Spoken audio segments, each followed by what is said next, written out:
Começa agora mais um vídeo do Com Política, o seu canal multiplataforma sobre política. Aqueles detalhes que nem sempre você fica sabendo.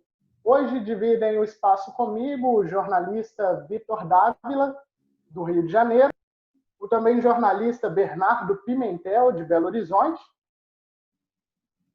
e o administrador de empresas Marcos Zenaide, do Rio de Janeiro, mas que atualmente está em São Paulo. O tema de hoje é sobre as eleições norte-americanas. E, para começar, o Marcos faz um resumo para a gente de como funciona o processo eleitoral na terra do Tio Sam. Opa, boa noite a todos. Vamos começar, então, logo, indo direto ao tema.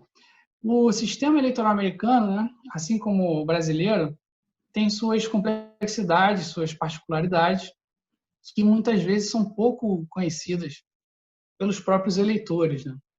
Nos Estados Unidos, eles têm um sistema de voto que é conhecido por ser indireto. Então, lá, cada população de cada estado vota no seu colégio eleitoral. O que isso significa? Vamos dar um exemplo aqui. Dependendo do tamanho do estado, dependendo da população daquele estado, ele vai ter mais votos no colégio eleitoral. Então, no caso da Califórnia, que é o estado mais populoso dos Estados Unidos, eles têm 55 votos no colégio eleitoral. Outros estados grandes são Texas, que tem 38 votos, Nova York, que tem 29, Flórida também tem 29. E no caso de estados pequenos, como Vermont, as Dakotas, no caso do Wyoming, que é o menor estado, né, dos 50 estados americanos, eles têm menos representantes. O Wyoming tem 3 votos no colégio eleitoral. Agora, o que é curioso desse sistema é que se 55% da população de um estado votar no candidato X, esse candidato leva 100% dos votos daquele estado. Então, trazendo por exemplo do Brasil, São Paulo, que, por exemplo, tem 70 deputados federais, teria, então, 70 representantes, e aí esses representantes, na verdade, os representantes, eles somam também com o número de senadores, então seria 70 deputados federais, mais no Brasil são 3 senadores por estado, nos Estados Unidos são 2 senadores por estado, e aí você chega nesse número de representantes, e aí São Paulo, digamos que 60% dos eleitores votaram no Bolsonaro, e ele levaria 72 votos, todos os 72 votos daquele estado. Então, essa particularidade pode gerar uma situação como aconteceu justamente nas últimas eleições, onde o Donald Trump foi eleito, sem ter a maioria do voto popular, mas teve a maioria do voto dos colégios eleitorais. Agora, importante lembrar que essa é a exceção, e isso acontece muito raramente, porque é uma situação muito peculiar, muito específica que tem que acontecer, onde o candidato tem que ganhar com margens muito apertadas em alguns estados e perder com margens muito grandes em outros estados, e esses estados têm que ser justamente os estados com menos votos, e aí isso pode acontecer. Tanto que nos últimos mais de 100 anos, isso só aconteceu 2 vezes. Foi em 2016 e antes disso em 2002. Ao longo dos anos 1900 isso não ocorreu nenhuma vez, antes disso foi em 1888. Então, é a exceção. E, como aconteceu na última eleição, esse sistema vem sido muito criticado, mas também tem os seus defensores, né? E o que os defensores alegam? Em primeiro lugar, que a democracia americana é a de maior longevidade no planeta, são mais de 230 anos que os americanos votam, né, para presidente, e nós acompanhamos o país com a maior economia do mundo. O poder troca de mãos de 4 em 4 anos, ou de 8 em 8 anos, no caso de eleição, de forma pacífica, sem maiores problemas. Os defensores do sistema também alegam que ele inibe fraude, porque se você tem a intenção de roubar votos, você não basta só roubar votos, você precisa roubar nos estados certos. Não tem como você saber de antemão qual estado que você vai precisar fazer essa fraude. Isso é um grau a mais de dificuldade. Além disso, o sistema, teoricamente, encoraja os candidatos a buscar eleitores por todo o país e não só nas grandes cidades. Porque muitas vezes um colégio eleitoral pequeno pode ser o divisor de águas numa eleição, como aconteceu em várias eleições. A última que eu conheço foi a do George Bush, que ganhou por 5 votos eleitorais. Então, um estado pode virar a eleição. Então, resumindo, é um sistema complexo, sim, que não é perfeito, talvez, mas muito dificilmente será mudado, porque ele vem funcionando bem, como nós vemos. Eu acredito que um dos pontos interessantes em se falar também da democracia norte-americana é a questão do voto não ser obrigatório e ele poder ser feito também por correio. Então, às vezes, uma semana antes ali da data da eleição, já tem americanos votando. Eu não sei qual que é o prazo correto, não pesquisei isso, mas eu sei que eles podem ter essa opção de voto também, e não é obrigatório. E lá também não tem essa coisa de torcida organizada. Lógico, cada partido tem ali os seus simpatizantes, seus eleitores simpatizantes, mas que eles podem variar bastante. Não só os simpatizantes, né, o eleitorado, como também os políticos, porque a gente conhece muito os partidos democrata e republicano, que são os dois maiores, mas existem inúmeros outros que também apresentam candidaturas. Estava conversando sobre isso com o Bernardo, acho que ele pode falar um pouco melhor para a gente sobre essa questão dos partidos, das mudanças e tudo mais. Boa noite, Bernardo. Boa noite, Thiago. É verdade, a eleição dos Estados Unidos, ela tem muitos outros partidos que participam das eleições, inclusive partidos até que assemelham ao nome aqui no Brasil, como o Partido Verde, que tem candidatos. São partidos menores, partidos que não chegam a 1% dos votos, mas são partidos que participam das eleições, que fazem campanha nas ruas e que são importantes, né? A disputa eleitoral fica em torno do republicano e do democrata. E um ponto que o Marcos falou que é muito importante é que estados grandes nem sempre vão decidir a eleição. A gente vê que na última eleição o Donald Trump foi eleito em partidos de centro, né? Mais do centro que davam 20, 30, 25 votos no colégio eleitoral, que são estados, né, que nem sempre são aqueles estados grandes. Tanto que ele perdeu na Califórnia, perdeu em Nova York, né? Os estados grandes que ele ganhou foi o Texas e a Flórida, mas ele perdeu, né, em 2 grandes estados. Então, nem sempre os grandes estados vão decidir. E esses estados menores, às vezes, eles ajudam muito, porque você ganha, vamos supor, em 10 estados pequenos, e você vai somando, e ali você, às vezes, ganha. Inclusive, a vitória do Bush na primeira eleição dele foi muito desse voto de pequenos estados. Eu quero pontuar aqui a questão dos estados, até que o Thiago falou sobre as torcidas organizadas, não é que isso não existe nos Estados Unidos, não é igual ao Brasil, aqui você não tem ideologia, aqui no Brasil você apenas torce para o seu político de sua preferência, é o que acontece. Nos Estados Unidos há uma identificação mais ampla entre republicanos, democratas. Eu separei aqui alguns estados, Texas, por exemplo, Virgínia, como o Bernardo falou, estados mais ao centro dos Estados Unidos, eles são republicanos, tendem a ser republicanos, e a costa oeste inteira e o nordeste tem ido mais para o lado dos democratas. Eu também quero separar a questão, fazer questão aqui de ressaltar a questão da Flórida.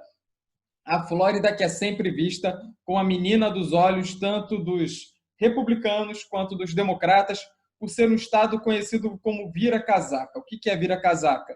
Ele não tem uma linearidade ali na sua votação, nos seus candidatos de preferência. A Flórida, ora está com o democrata, ora está com o republicano.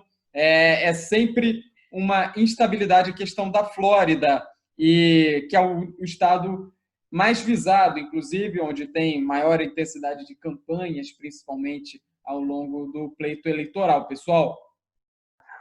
A Flórida, inclusive, ela é um pouco comparada com Minas Gerais, né, por ser um estado decisivo, né? Porque na última eleição a vitória do Donald Trump foi muito, a Flórida foi muito decisiva, porque se ele tivesse perdido na Flórida, ele ainda venceria as eleições, porque a vantagem foi grande no colégio eleitoral. Mas foi fundamental, porque ele venceu na Flórida e na Pensilvânia. Foram os dois estados que foram decisivos para a vitória do Trump. Mas a Flórida, todo mundo fala aquela velha frase, né? Quem ganha em Minas Gerais, ganha eleição no Brasil. E lá nos Estados Unidos tem muito essa frase, quem ganha na Flórida, ganha eleição. Tanto que o Bush ganhou 2 vezes, as 2 vezes ele ganhou na Flórida, e o Obama ganhou as 2 vezes, né? E o Trump também ganhou. Então, até agora, a Flórida, nesse século, tem tido total aproveitamento, né, na eleição. Vitor, só um adendo aí do que eu falei sobre a questão das torcidas organizadas. Realmente existe uma identidade, uma identificação muito grande dos eleitores, até maior do que no Brasil, porque aqui o eleitor ele não costuma se envolver tanto, ou melhor, não costumava se envolver tanto nas campanhas, a não ser essas 2 últimas presidenciais que a gente teve, a gente viu uma mobilização muito grande. Mas quando eu falei essa questão de torcida organizada e de poder mudar de lado, é porque geralmente a gente não muda de time, né? E lá nos Estados Unidos, eu estava lendo hoje mais cedo, que vários integrantes do governo do ex-presidente Bush, que foram presidente, tanto ele quanto o pai dele foram presidentes pelo Partido Republicano, eles já declararam apoio e vão caminhar ao lado do Joe Biden, que é o candidato democrata. Eles não concordam com a forma como o Donald Trump tem conduzido a política interna e também a política externa norte-americana. Então, assim, existe sim uma identidade? Existe, mas existe também uma discordância. O próprio Donald Trump, em 2000, se não me engano, ele havia tentado a indicação para ser candidato a presidente da República, estou procurando aqui por qual partido ele tentou sair, só que aí ele não conseguiu. E antes mesmo de haver a votação, a indicação do candidato, achei que agora é o Partido Reformista. Ele se retirou da disputa e voltou de novo em 2015, conseguindo a indicação pelo Partido Republicano. E, Tiago, eu concordo com você, a questão da torcida, da identificação entre os partidos. Na verdade, não discordei de você. A questão das torcidas organizadas é exatamente o que você falou. Se eu sou uma pessoa, às vezes, de direita e vejo o Bolsonaro fazendo besteira, em geral, a pessoa vai continuar apoiando, mas não como um todo.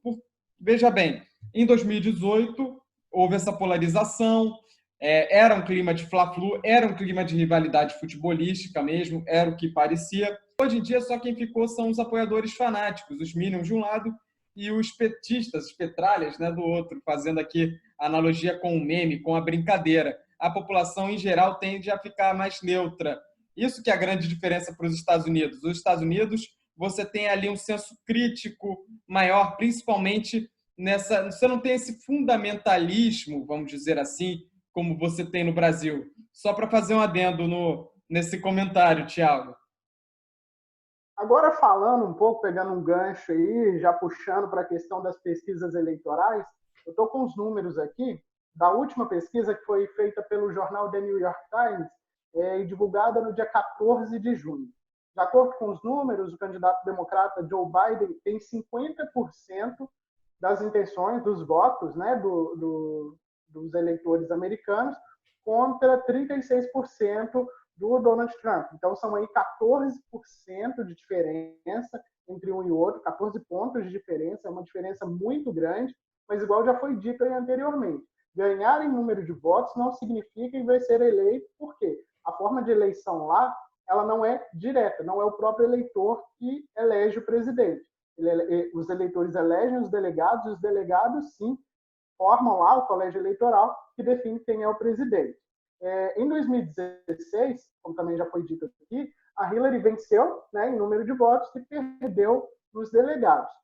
Eu acredito que esse cenário ele deva permanecer. Por quê?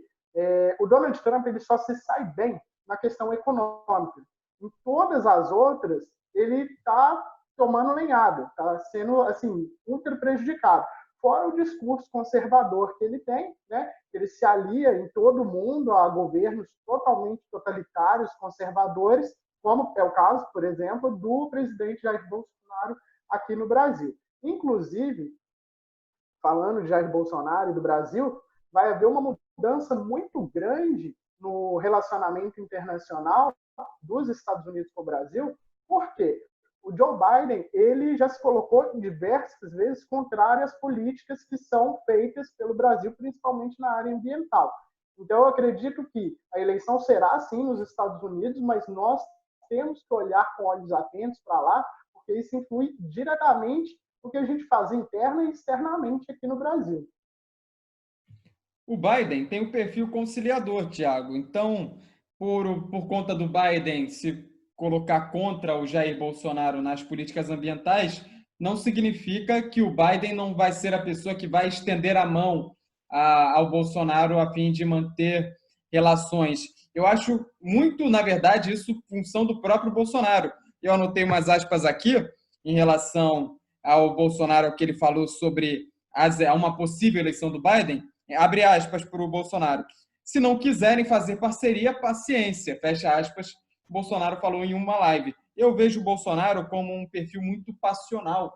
Ele é muito apegado aos ideais dele. E um presidente da República não pode ser assim. O Bolsonaro está sendo um eleitor dele mesmo. Ele é uma caricatura dele próprio ali na presidência. Aquela caricatura que ele sempre mostrou ser. E isso é perigoso para o presidente da República. Isso jamais pode acontecer. Ele tem que estar aberto para negociar com os Estados Unidos, negociar com a China, negociar com todo mundo. Eu até brinco. O melhor presidente é aquele que vai ser o mais vaselina, sabe?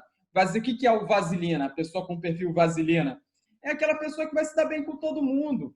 Só que o Bolsonaro é muito passional, ele é muito fiel aos ideais dele, anticomunistas principalmente, e a China é o nosso maior parceiro comercial. E ele trata a China como a gente sabe que a gente trata. A gente viu naquela reunião ministerial, por mais que o STF tenha retirado os trechos, já estava claro de quem estavam falando ali naquele momento. O Thomas Shannon, que foi embaixador no Brasil, embaixador americano do Brasil no governo Obama, ele mesmo fala que se o Biden vencer a eleição, o Brasil ficará isolado. Mas ficará isolado não por iniciativa do Biden. O Biden é o vaselina da história. Quem é o ranzinza, quem é o turrão é o Bolsonaro.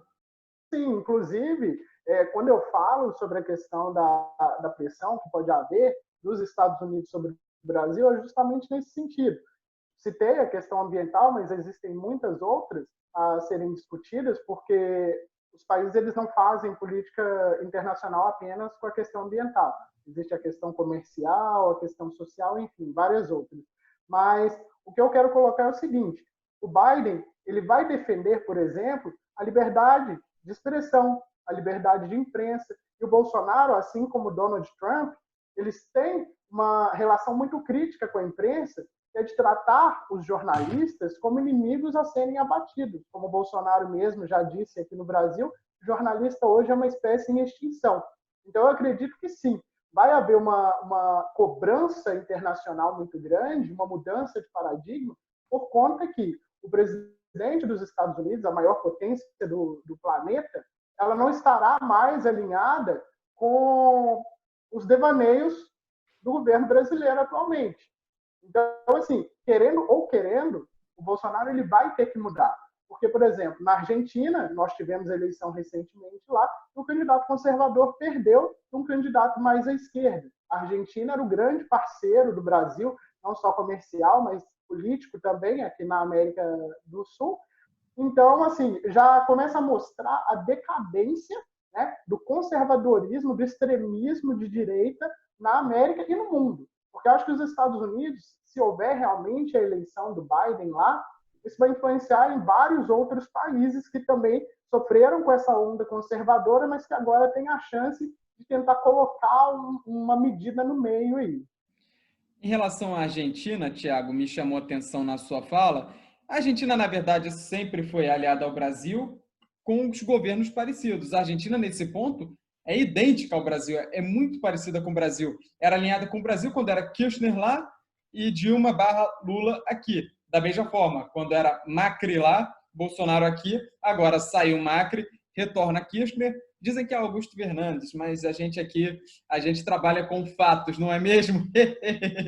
E aí agora tem essa pseudo-rivalidade. Agora, o Bolsonaro mudar, eu não acredito muito. Eu ainda o vejo como muito passional, como uma caricatura dele mesmo, que simplesmente não quer conversar com qualquer um que seja fora do parâmetro ideológico dele, o que é um perigo, o que é inaceitável para qualquer pessoa que queira ser chamada de presidente da República. Bem, eu vou discordar aqui dessa ideia de que o Joe Biden seria o candidato vaselina, ou o candidato mais favorável às liberdades. Vamos lembrar que o Joe Biden ele escreveu a lei que passou em 1994, conhecida como Biden Crime Bill, onde ele mesmo defende o aumento da população carcerária, ele defende o aumento de novos crimes que foram incluídos como crimes passíveis de pena de morte. E essa lei foi criticada, inclusive, até pela Hillary Clinton. E quem vê os discursos do Biden repara que ele não parece, ele simplesmente não é nada conciliador. Ele é, inclusive, muitas vezes muito arrogante, muito forte nos seus discursos. E, curiosamente, ele vem sendo questionado sobre as suas habilidades cognitivas, porque os discursos dele, hoje em dia, estão lembrando um pouco os discursos da Dilma. Ele começa falando uma coisa, aí se perde tudo da meada, quando você vê, ele está terminando em outra coisa. E é comum ter aqueles discursos nos Estados Unidos, onde ele está num palanque, tem um público atrás, assim, e você repara até na cara das pessoas, assim, tipo assim, o que esse cara está falando? Porque os discursos mais recentes dele, isso tem acontecido. Outro fato curioso que aconteceu recentemente, ele dando uma entrevista para um repórter negro, ele falou exatamente assim, ele falou, se você está pensando em votar no Trump, então você não é negro.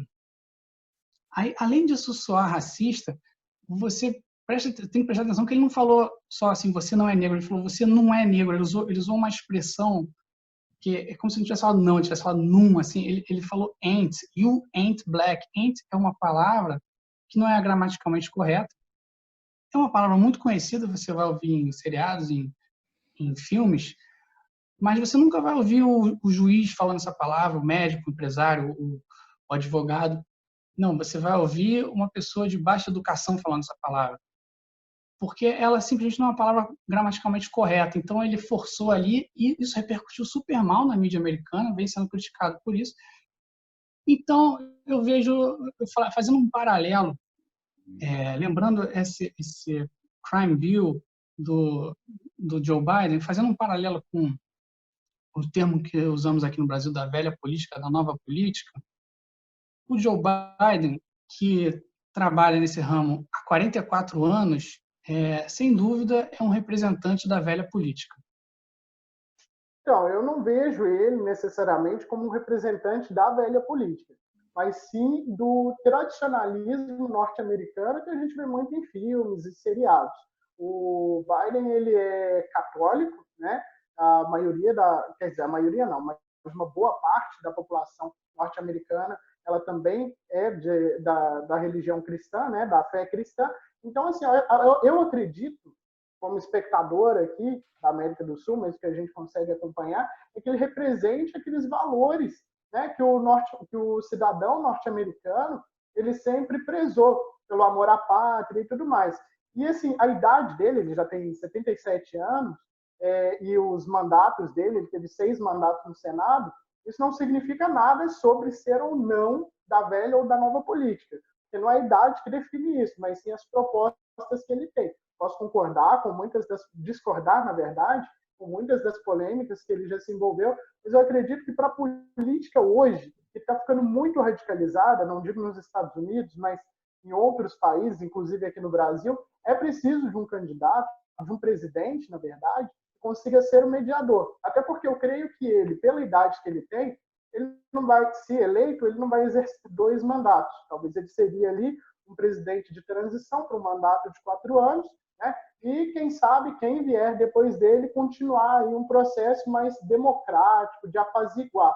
Porque nos Estados Unidos, por mais que eles falem de liberdade, de democracia, a gente ainda percebe muito forte a questão do racismo, como nós pudemos acompanhar semanas atrás, né, com aquele policial branco que matou o segurança negro pisando no pescoço dele. E aí parece que o que acontece lá em cima reflete no mundo inteiro e as pessoas tendem a copiar. No Brasil, a gente também teve uma situação dessa, de um policial pisando no pescoço, de um policial branco pisando no pescoço de uma mulher negra.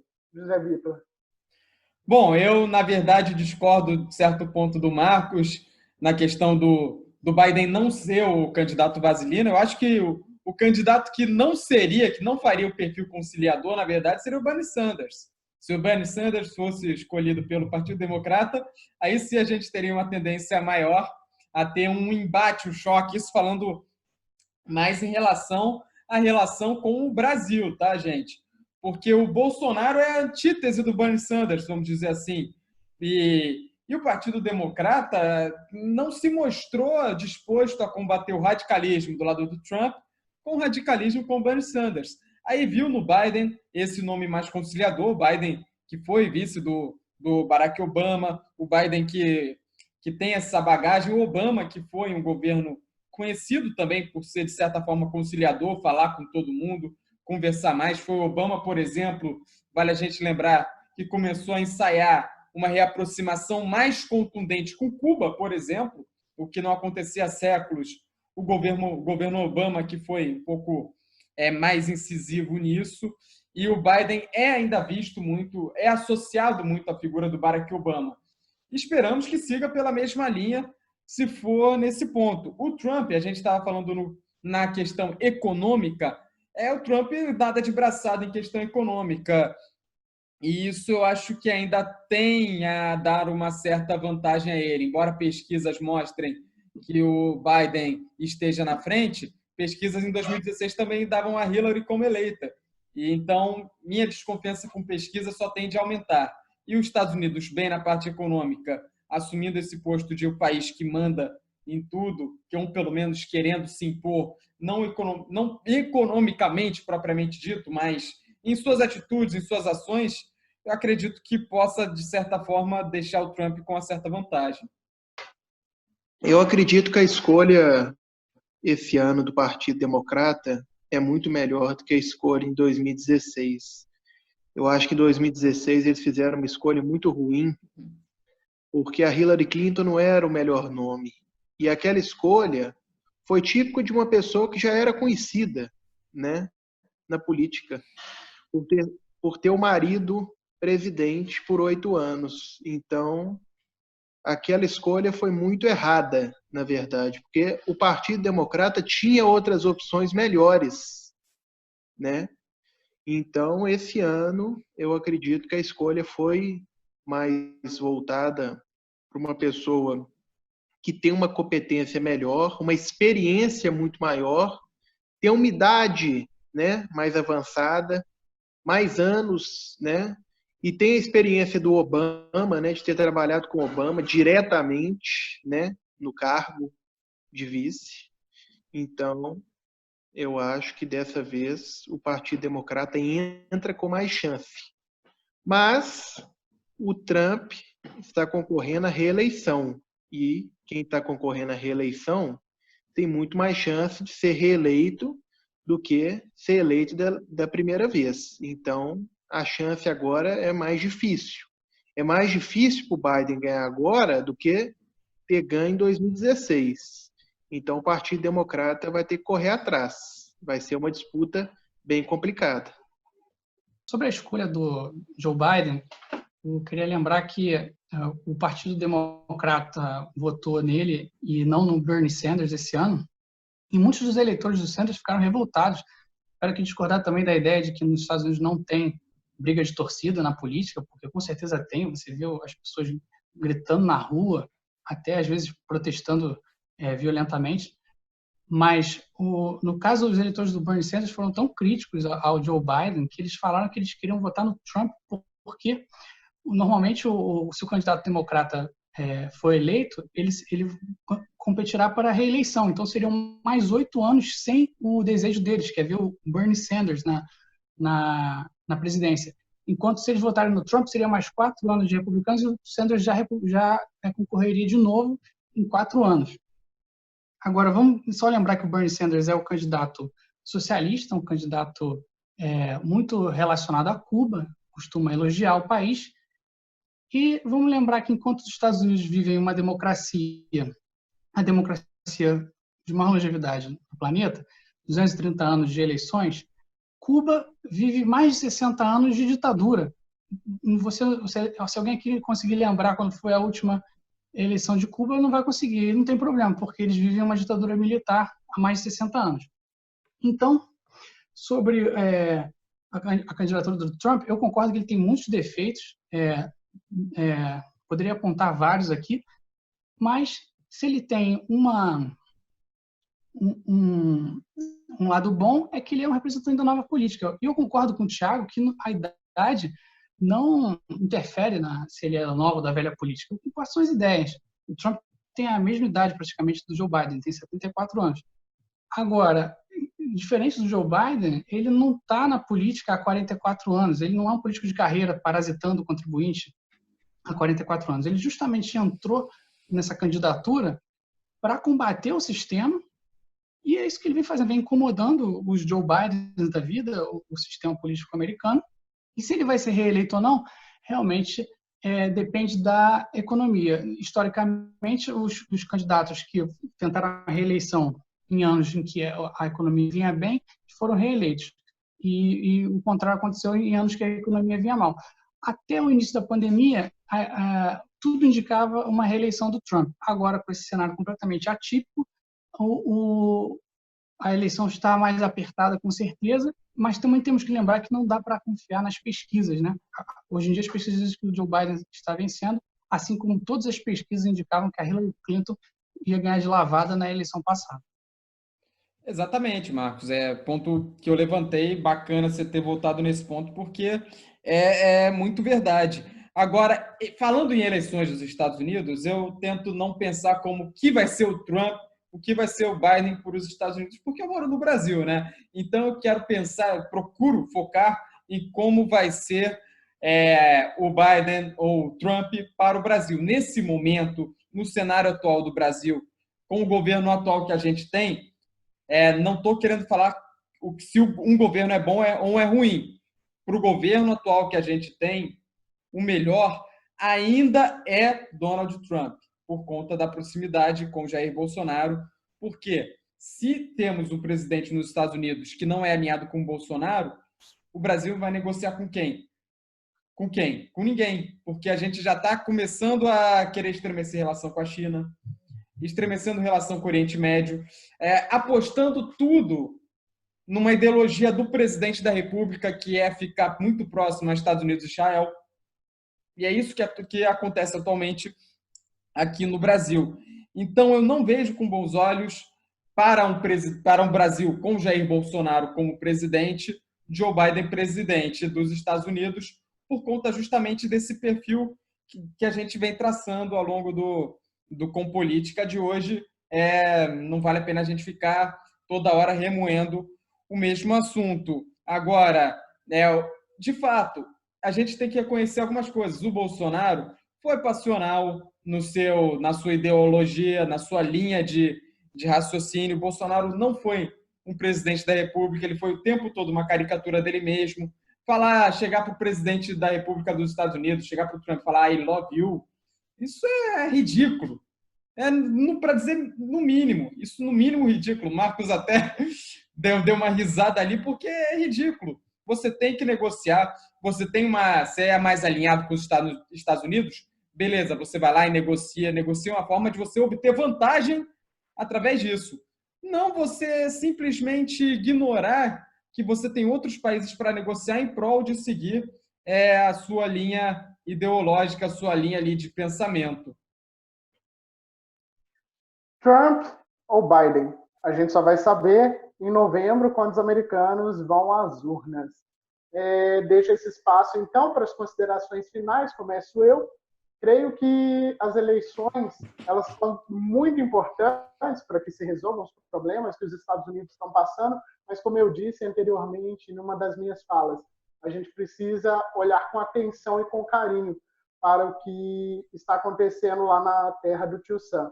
Por exemplo, estamos proibidos, os brasileiros estão proibidos de embarcar para lá, mesmo sendo dois governos alinhados, Trump e Bolsonaro, porque o Brasil não se empenhou no combate à questão da pandemia. Então, assim, é uma questão muito importante que a gente olhe atento e que a gente possa analisar também. Podemos fazer pouco, como meros eleitores aqui, mas a gente precisa estar sempre atento e acompanhando os desdobramentos de todo o processo, não só nos Estados Unidos, mas nos principais países com os quais o Brasil faz vários tipos de negócio. Obrigado a você que curtiu o podcast Com Política, você que acompanhou nossas primeiras edições, edição 1, edição 2, agora aqui a gente na terceira edição. Sobre esse tema, vou voltar um pouquinho na minha fala anterior, na minha fala em relação ao que seria melhor para o Brasil, porque eu não posso pensar, eu sou brasileiro, eu não posso pensar no que é melhor para os Estados Unidos. Os Estados Unidos, eles que decidam o que é melhor para eles.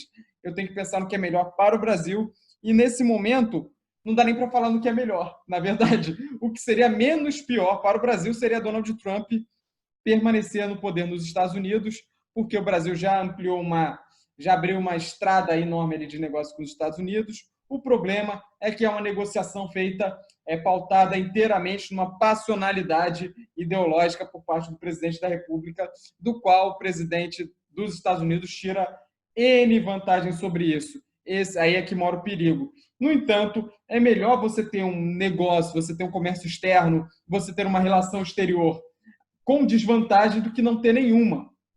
Entende? Então, na verdade, o melhor para a gente seria ter um vaselina lá e um vaselina cá. Um conciliador lá, um conciliador cá. Alguém que negocie todo mundo lá, alguém que negocie com todo mundo cá. Diante dessa impossibilidade para o momento, eu acredito que, na realidade, a melhor opção seria para o Brasil ter Donald Trump ainda presidente dos Estados Unidos. Estados Unidos que vive talvez seu pior momento, né? Principalmente o estado de Nova York, que perdeu mais de 30 mil pessoas, né?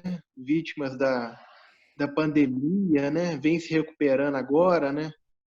E agora a gente vê outros estados aí com a piora da taxa, né? De mortalidade. E com essa expectativa da eleição, né, também é um momento complicado. A gente falou de eleição aqui no Brasil, mas a gente tem que ver também o lado deles também, que muita gente esse ano não vai votar, não vai querer sair de casa para votar. A gente sabe lá que tem outros métodos de votação, até por correio, votar antes da hora e tal, mas muita gente, já é normal que muita gente não vai votar. Acredito que esse ano também a gente vai ter uma abstenção muito grande. Mas quem for votar vai ter uma disputa muito boa, muito acirrada. Espero que a gente tenha uma grande eleição, como foi 2016, e que vença quem merecer mais e que a gente torça que o voto popular possa decidir dessa vez, né? Que a gente sempre torce para que o vencedor das eleições seja no voto popular e não no colégio eleitoral, né? Porque eu acho que é sempre mais justo o vencedor ser coroado pelo voto popular, né? Que é a maioria das pessoas, né? E não por ser um estado maior, um estado menor, quem tem um colégio eleitoral maior ou menor, né? Então é isso, agradeço e semana que vem a gente está de volta. Eu quero aproveitar para agradecer a todos que chegaram até aqui com a gente nessa discussão importante. Agradecer também meus colegas debatedores, Vitor, Bernardo, Thiago. E respondendo ao que o Zé Vitor falou, eu acredito que na política nós vivemos um jogo de sempre escolher o menos pior. E voltando à minha fala inicial, o sistema americano é realmente complexo, tem algumas características particulares que precisamos tentar entender, mas o sistema brasileiro também é super complexo e eu tenho certeza que é muito pouco conhecido. Todo mundo que eu converso sobre esse assunto não sabe nada sobre voto proporcional de deputados e vereadores, que eu acho que é um ótimo assunto para a gente abordar num próximo debate. Mais uma vez, muito obrigado e até a próxima. Uma coisa boa que a gente teve na eleição do Trump em 2016 e que, infelizmente, não teríamos caso ele fosse reeleito em 2020, seria uma coisa só, show do Audioslave no Anti-Inaugural Ball. Isso que seria a melhor coisa que a gente poderia ter, que infelizmente não tem mais como, porque Chris Cornell não está mais entre nós. Então, a gente fica por aqui. Eu faço coro às palavras do Bernardo, do Marcos e do Vitor. Muito obrigado por você nos acompanhar e nos siga pelas redes sociais, pelo Instagram, Facebook, YouTube, com o @compolítica. A gente espera por você na próxima semana e até mais.